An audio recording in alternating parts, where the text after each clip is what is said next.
If it goes into golden score, you can't guarantee it, you know. And actually, very high percentage of golden scores are won in the first minute. Yeah. Tyshchenko of the Ukraine faces Rekhviashvili of Georgia. It's the Ukrainian in the white judogi, and Rekhviashvili of Georgia in blue. It will be followed by the final block with the semi-finals and finals at 5 p.m. Well, it looks as though we're going to get a neat little break here. Neil came to join us for the introduction, and he stayed because he's enjoyed it so much. He's a judo junkie, isn't he? Can't help it, you see, that's what it is. Once he sat down, he got hooked in there. Saw some nice contests. Yeah, so there are some nice contests, and it's interesting. We've seen some of the up-and-coming, you know, we keep talking about the up-and-coming youngsters, definitely the 2016 crew, and that's what we're looking for. I can't wait until we see them, you know, from Brazil and France and Japan and the Russians and everything, because they'll all appear now.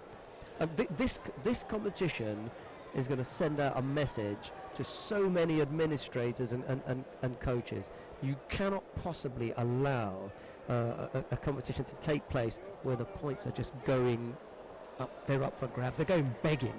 You know? Well, I think there's two things, isn't it? We've got to educate the coaches, especially the younger ones coming in, you know, how important the first events are.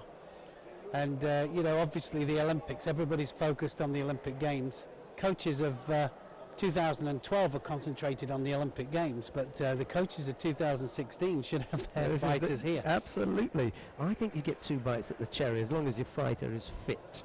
And you pick and choose your events and everything, but you get two bites at the cherry. Year one, which is right now for 2016, this is the beginning. And you start building up your points that you carry over into next year for your ranking position. And you have a really, really big push in that final year, the final 12 months, when your points count 100%. Because those are the ones that have been really good. Look how quickly he went to the leg there. Big Ouchi and then right down to the leg. Sorry, I was going to say, that's the obviously the grey area there with the kind of, you could say it's the Jimmy Pedro style of Ouchi, where they just drop, you know, directly down onto the leg with the arm.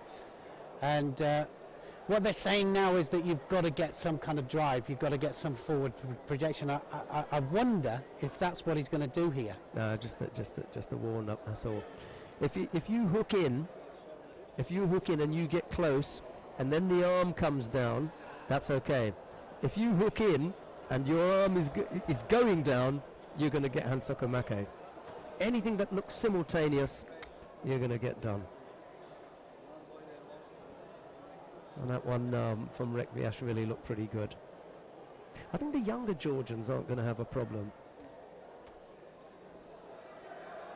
Well, I think it's good that the younger Georgians are here, because it shows that Peter Seisenbacher is looking to the future and trying to build a team, and it takes time. You know, normally it's not just a 4-year process. It's an 8-year, 12-year process. Yep.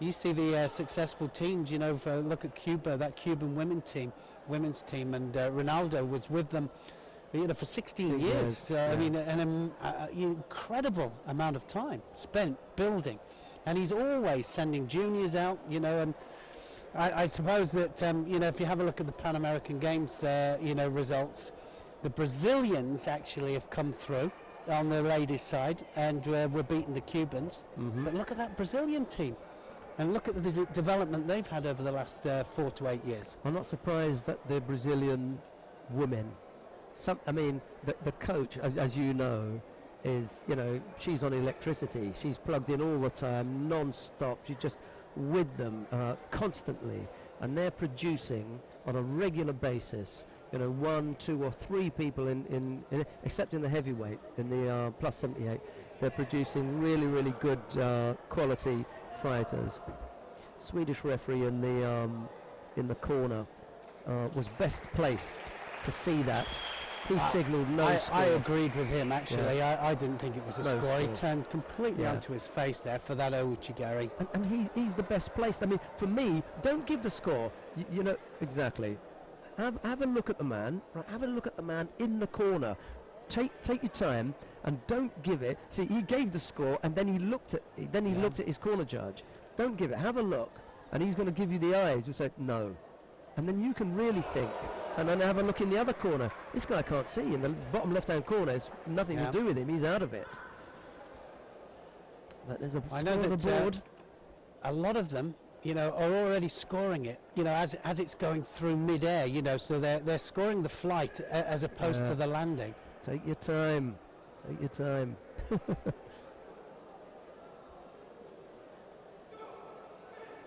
That's the first one we've seen today where he was a little bit loose with the area and he just wandered out, and the referee said, hey, look, the yellow area is where you want to be fighting. None of this rushing. You know, you say it's the first of the day. Now how do we play the rest of the day, you know, if you were a fighter?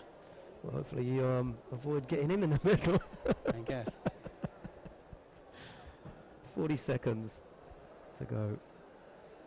We shall have a word with the Swedish referee at the end and tell him that we agreed with him. With that it wasn't Yuko. But I mean, look at the result. I mean, Rekhviashvili is now a Yuko ahead. And the Ukrainians also got the warning against him. That little bit of pressure building up there. It can change the whole balance of the contest.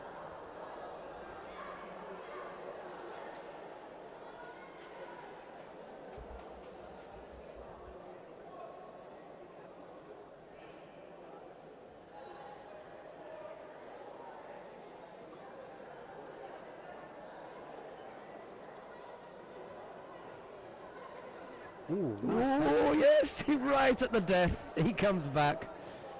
That's going to go into. Hey, look, what's amazing though is that for white? The Georgians on his back, right? Now the referee hasn't made a mistake here. The referee's given a Yuko because he's seen Yuko, but it was Yuko white. The scoreboard operator has pressed it for white. Sometimes you think, oh, the referee's made a mistake. No, he's given a Yuko because he's seen that white's thrown. Scoreboard operator presses blue. Everyone's blaming the man in the middle. But on this occasion, they've tidied it up. So first golden score. No! He's taken it off. I can't believe that. So Rekhviashvili then wins it with the Yuko. I like that for a Yuko for Tyshchenko. I think he gave it everything he had. Brought him down for a Yuko. But they're going to say that when he went on his backside, that point of impact, the throw ends there. That's where he landed. But it didn't end there.